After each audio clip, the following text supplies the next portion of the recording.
کہ اسکوپ کو کیسے ڈیفائن کیا جائے گا, اسکوپ کو کیسے ڈیولپ کیا جائے گا, پھر بعد میں اس کو مانیٹر, کنٹرول اور ویلیڈیٹ کیسے کیا جائے گا, یہ ساری باتیں اس اسکوپ مینجمنٹ پلان میں ہوتی.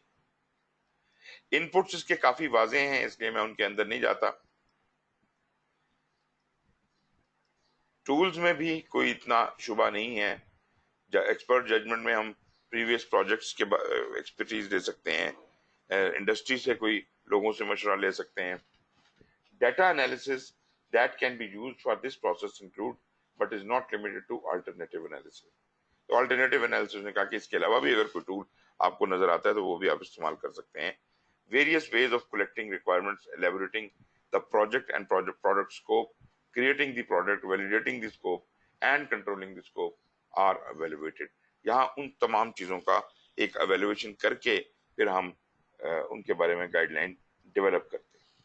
میٹنگز ہیں جس میں آپ کی پروجیکٹ ٹیم وغیرہ ہے, اور بھی اٹینڈیز ہو سکتے ہیں جس میں باہر کے لوگ بھی شامل کیے جا سکتے ہیں. اسکوپ مینجمنٹ پلان جو ہے وہ ریکوائرمنٹ نہیں سوری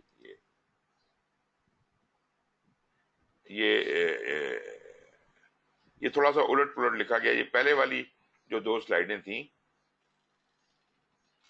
یہ دس is the requirement management plan, یہ غلط لکھا ہوا ہے جناب. یہاں لکھا ہوا ہے اسکوپ مینجمنٹ پلان, اس کو میں کریکٹ کر دوں گا. This is the requirement management plan. 1 minute hold کیجیے گا ذرا.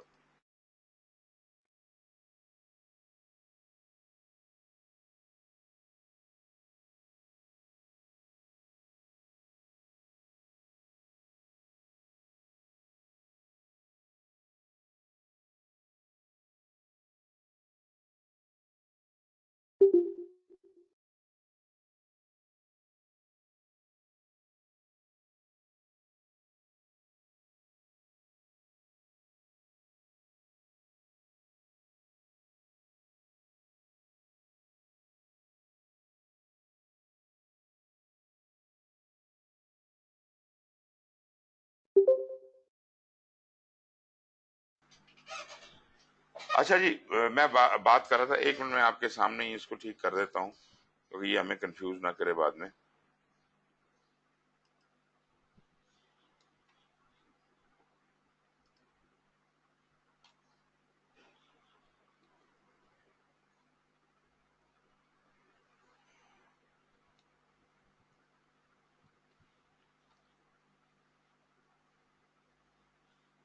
اچھا خیر, اس کو آپ یہ دیکھ لیجئے کہ یہ جو پہلی سلائڈ یہ 5.3.1.3.1 ہے, یہاں پہ جو ڈیفینیشن لکھی ہے وہ ریکوائرمنٹس کی لکھی ہے.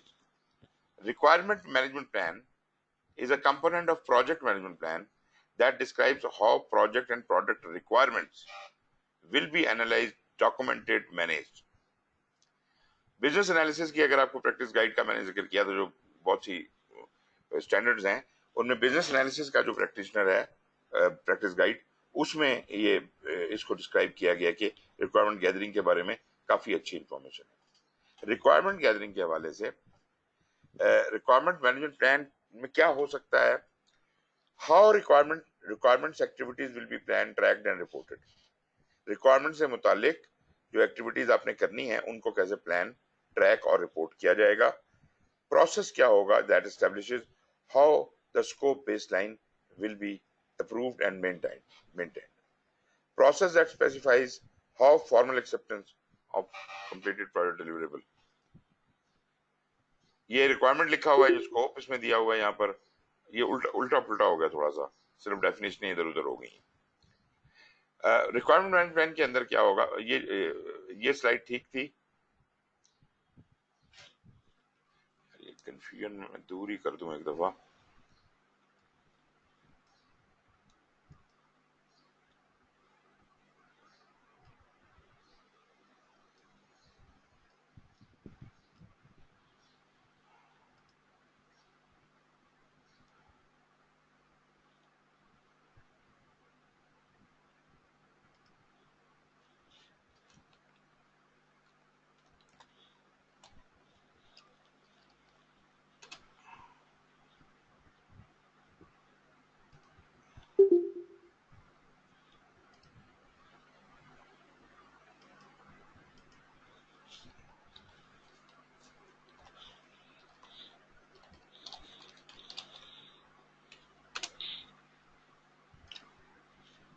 اب یہ ٹھیک ہو گیا جی. میں دوبارہ آپ کو دکھا دیتا ہوں.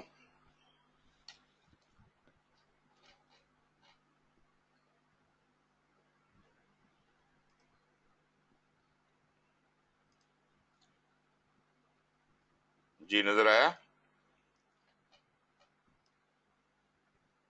جی مدثر آپ کیا کہنا چاہ رہے ہیں؟ سر ایک چھوٹی سی سبمیشن تھی, یہ کریکشن تو ٹھیک ہے آپ نے کر دی. اگر آپ اس پہ اوپر جا کے سلائڈ نمبر کو ایکٹیویٹ کر دیں نا, تو ہمیں ذرا سلائڈیں شفل کرتے ہیں نا تو ہمیں آسانی رہے گی, کیونکہ ہم یہاں کمپیوٹر پہ اپنا ساتھ ساتھ چل رہے ہیں.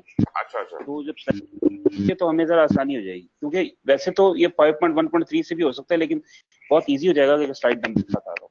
ہاں ہاں ہاں. وہ کیسے ایکٹیویٹ ہوتی ہے؟ وہ تو فیچرز میں جانا پڑے گا. انسرٹ میں انسرٹ میں جائیں گے سر. وہ تو سمجھ آ گئی, میں سمجھا کہ انسرٹ میں تو یہاں پہ جب آپ یہ سلائڈ دکھائیں گے تو نمبر ڈسپلے ہو رہا ہوگا, تو جب آگے پیچھے ہوتی ہے تو ذرا فالو اپ ہو سکتا ہے. کہاں پہ ہے جی سلائڈ نمبر؟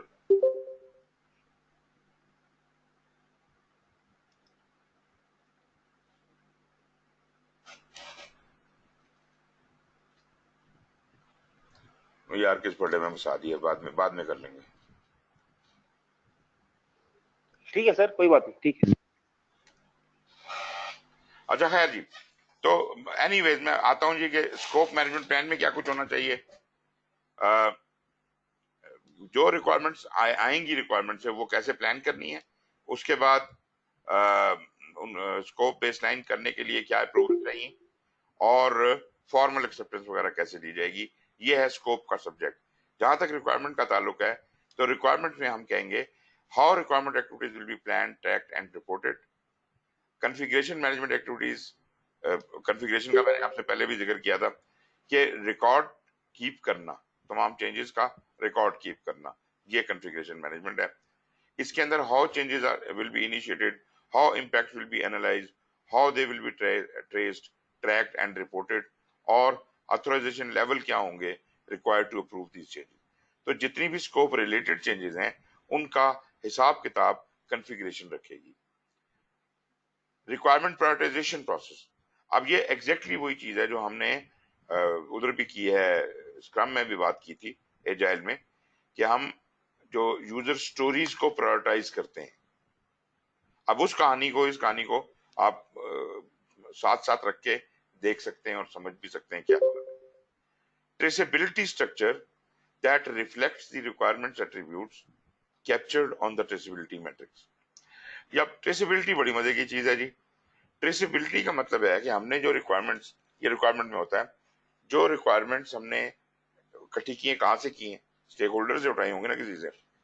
یہ کس اسٹیک ہولڈر نے یہ ریکوائرمنٹ دی ہے, اس ریکوائرمنٹ کو پورا کرنے کے لیے کیا چیز بنانی پڑے گی, اور اس چیز کو بنانے کے لیے کیا کام کرنے پڑیں گے, یہ سب ایک دھاگے سے کنیکٹڈ ہے. ٹھیک ہے جی, یہ ایک ٹریسیبلٹی میٹرکس میں یہ سب چیزیں ایک لنک میں جڑی ہوئی ہیں. اور اگر ہم اسے کہیں سے بھی اس دھاگے کو پکڑ لیں, ہم اس کو پروڈکٹ کے اوپر سے پکڑ لیں, تو پیچھے ہم جا کے دیکھ سکتے ہیں کہ یار یہ جو پروڈکٹ بنا ہے یہ کون سے اسٹیک ہولڈر کے کہنے پہ بنا ہے, یہ کون سی والی ریکوائرمنٹ تھی, اور وغیرہ وغیرہ وغیرہ. تو traceability matrix is a very important document in جب آپ وہ کرتے ہیں ریکوائرمنٹ مینجمنٹ, جب آپ کلیکٹ ریکوائرمنٹ کریں گے اس کے اندر ٹریسیبلٹی میٹرکس آئے گا. یہ جناب پھر آ جاتا ہے کلیکٹ ریکوائرمنٹ, دوسرا پروسیس ہے ہمارا. یہ وہ پروسیس ہے جس کے لیے ہم یہ کہہ رہے تھے کہ ہمیں وہ جو بزنس انالیسس کا نالج ہے, ریکوائرمنٹ مینجمنٹ کا نالج ہے, وہ چاہیے. مقصد اس کا ہے کہ تمام ریکوائرمنٹس کلیکٹ کی جائیں in the process of determining, documenting and managing stakeholder needs and requirements to meet objectives. تو اسٹیک ہولڈر سے اب ہمارا تعلق ہے. اس کا مطلب ہے کہ اسٹیک ہولڈر لسٹ جو ہم نے انیشیشن میں بنائی تھی یہاں ضرورت پڑنے والی ہے. تو یہاں کیا کیا چاہیے ہوگا, چارٹر بھی چاہیے ہوگا, وہ بھی چاہیے ہوگا,